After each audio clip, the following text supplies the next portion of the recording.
एक बात हम दावे से कह सकते हैं, जैसे पश्चिमी देशों के लोग कहते हैं हम बंदर की संतान थे। भारत के लोग असभ्य हैं, भारत के लोग उतने लिटरेट नहीं हैं, भारत के लोग पिछड़े हैं। उन सब को मैं ऊंची आवाज़ में उनके कानों में कहना चाहता हूँ कि अगर धरती पर सभ्यता आई तो सबसे पहले भारत में आई। क्योंकि आप इसको प्रूव कर लीजिए, क्योंकि पहले मनुष्य जीवों को मार करके खाता था।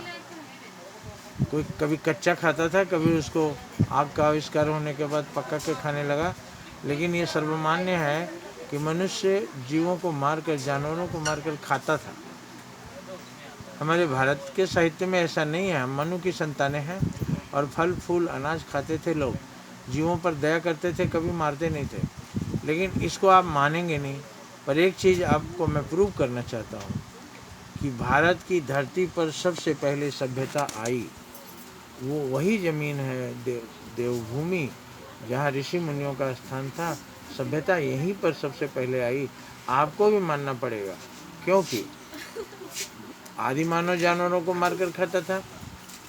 जब उसके अंदर थोड़ी सी मानवता आई तो उसने सोचा कि जीवों को मारते हैं तो बहुत वो छटपटाता है, बहुत तकलीफ होती है। जान मारते हैं जब, तब वो बहुत छटपटाता, आंखें हैं पलट जाती, खून से है वो नहाता।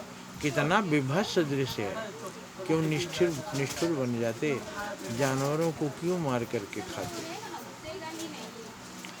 ये भाव, जब दया भाव पैदा हुआ मनुष्य के अंदर, तो उसने सोचा हम जीवों को मारेंगे नहीं।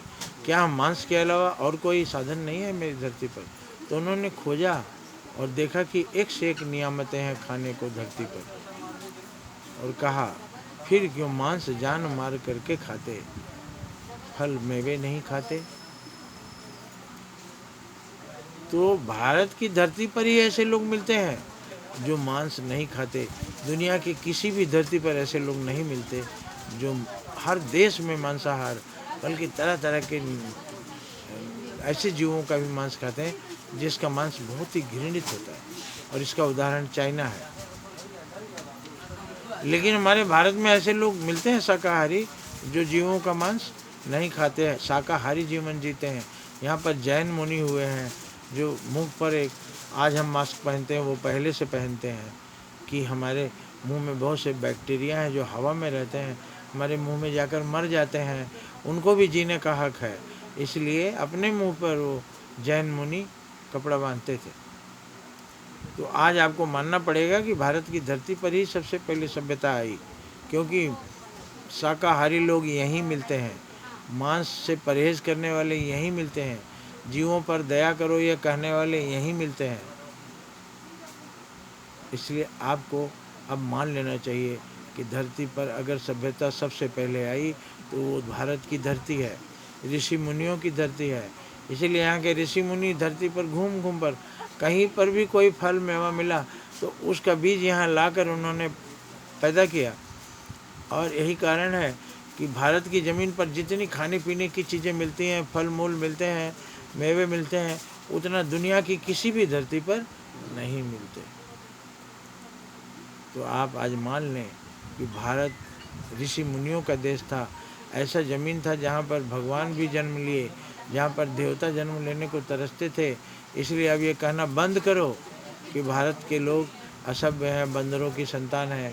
भारत के लोग ऋषि मुनियों की संतान हैं, देवों की संतान है, और सभी जीवों पर दया करने का ये भारत की ही आवाज़ है। भारत ने ही वसुधैव कुटुंबकम का नारा दिया।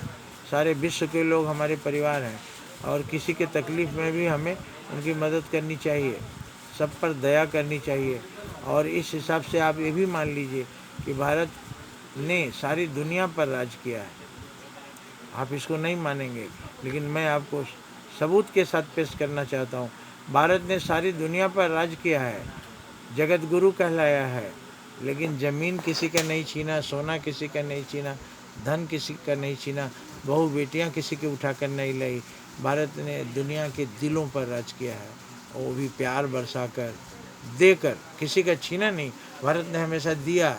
यहाँ से ज्ञान फ्री बांटा जाता था, यहाँ से दवाएं फ्री दी जाती थी। इस तरह से भारत देवभूमि है और सभ्यता अगर आई है तो सबसे पहले भारत की धरती पर आई है। धन्यवाद।